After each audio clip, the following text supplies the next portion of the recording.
Dan untuk membahas serangan Israel ke rumah sakit di Gaza, Palestina, sudah bergabung bersama kami pengamat Timur Tengah, Yon Mahmudi. Selamat sore, Mas Yon. Iya.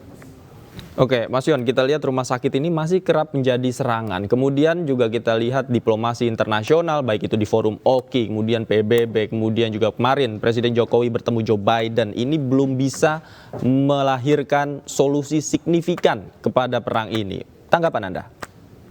Ya, tekanan dunia internasional nampaknya tidak banyak berarti ya ketika negara-negara besar masih memberikan green light ya kepada Israel untuk melanjutkan peperangannya dan tidak segera menuntut ya melakukan ceasefire atau penghentian perang ya. Apapun yang terjadi termasuk juga saya kira post humanitarian yang diusulkan oleh Amerika, saya kira itu tidak ada manfaatnya. Karena yang terjadi adalah jelas-jelas ya Israel tanpa ada pertimbangan yang berkaitan ya sesuai dengan nilai-nilai hukum internasional dapat melakukan apa saja, termasuk di dalamnya rumah sakit.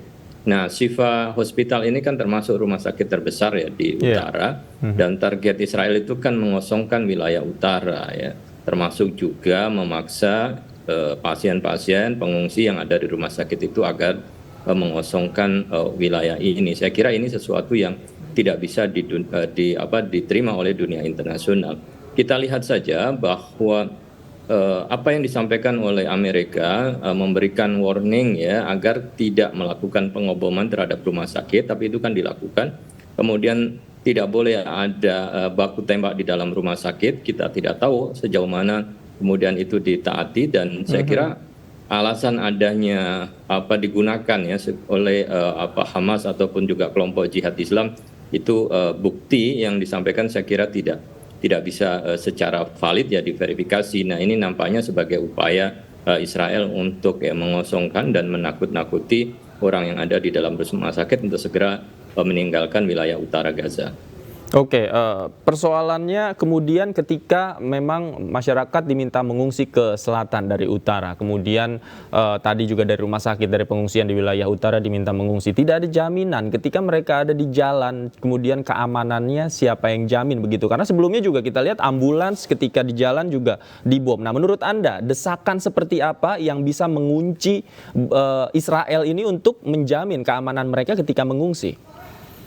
Ya, kuncinya kan ada di Amerika ya, yang masih terus memberikan suplai senjata kepada Israel dan juga mengirimkan dana ya untuk kegiatan keamanan dan peperangan yang ada di Israel ini. Jadi kalau Amerika masih tidak mau mendukung adanya ceasefire, tentu operasi-operasi pengeboman dan juga ancaman ya terhadap orang yang mengungsi tidak bisa dijamin ya bahwa mereka akan mendapatkan keselamatan.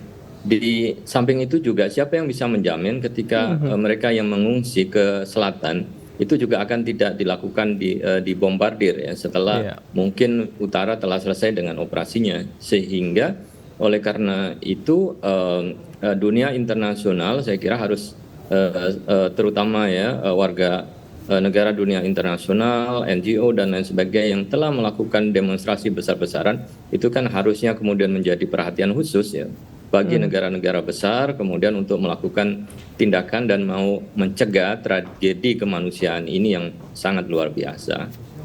Oke. Kemudian terakhir juga kemarin Joe Biden sudah mengingatkan Israel ya dalam tanda kutip untuk tidak menyerang rumah sakit. Apakah perkataan Joe Biden ini menurut Anda akan didengarkan oleh Israel? Nampaknya Israel masih menganggap bahwa peperangannya belum selesai dan tidak banyak mendengarkan dari pemimpin-pemimpin dunia selain kemudian ya mengikuti apa yang sudah direncanakan oleh pemerintah Israel melalui Netanyahu, dan Netanyahu tidak akan kemudian mundur selangkah ya memberikan kesempatan, bahkan memberikan kesempatan bernafas kepada rakyat Palestina begitu ya, dan terus-menerus yang melakukan bombardir.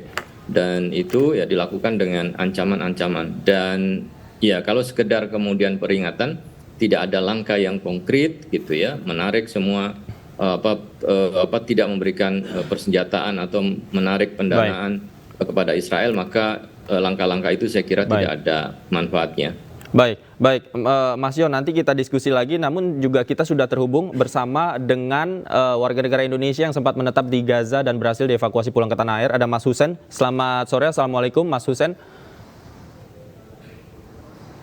Waalaikumsalam warahmatullahi wabarakatuh. Selamat sore Mas Davi. Iya, Mas Husen, saya melihat Anda saat ini sedang berada di bandara. Kita semua bersyukur dan senang sekali Anda bisa kembali ke tanah air dengan selamat bersama dengan keluarga.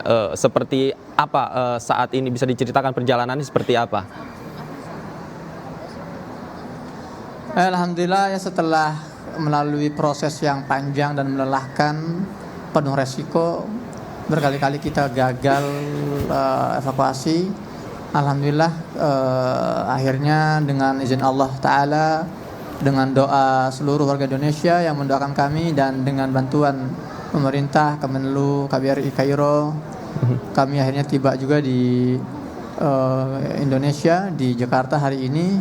Alhamdulillah dengan segala kelelahannya dan segala kebahagiaannya, dan juga yang tidak kalah penting dengan segala kesedihannya, karena kami merasa bersalah sebetulnya meninggalkan keluarga kami di Gaza yang sampai saat ini masih menjadi korban genosida penjajah. Oke, Mas Husen, kemarin informasi yang kami dapatkan juga sempat balik lagi ketika ingin keluar dari Gaza. Apa yang menjadi kendala pada saat itu, Mas Husen? Ya, jadi kendala pertama ini adalah nama saya keluar dalam list warga negara asing yang boleh melintas. Namun istri saya dan 2 anak saya nggak keluar, dan saya ditawari oleh pihak border untuk keluar, tapi kan saya pasti menolak. Nggak mungkin saya tinggalkan anak istri saya di Gaza. Dan setelah diusahakan berhari-hari, hampir 2 minggu, akhirnya nama saya dan nama keluarga saya berhasil keluar. Namun sayang, giliran border yang tutup, tidak buka sekitar 2 hari ya, dan akhirnya dalam usaha keempat ya, akhirnya list kami sudah ada dan border pun dibuka, dan Allah lancarkan. Kami disambut oleh KBRI Kairo di imigrasi Rafah, Mesir, sampai akhirnya kami tiba di Indonesia hari ini. Oke, berapa lama kemudian prosesnya ketika Mas Husen dan keluarga berhasil keluar dari Gaza, kemudian stay sebentar di Mesir hingga sampai saat ini? Kami keluar hari Ahad, ya Ahad, dan sekarang ini kan hari Rabu sekarang ya? Rabu apa Selasa sih? Rabu ya, Ahad sampai Rabu ini kita nggak langsung pulang. Sebetulnya kalau normal kan hanya 2 hari dari Mesir ke Jakarta, tapi karena kami dijamu oleh Dubes di Kairo, alhamdulillah dengan jamuan yang luar biasa. Saya sangat berterima kasih kepada Pak Lutfi Rauf.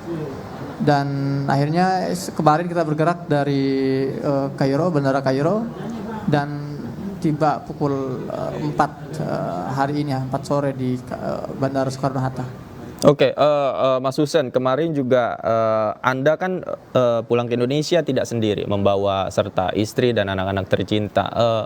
Boleh diceritakan sedikit bagaimana kemudian kondisi? Nggak ada suara.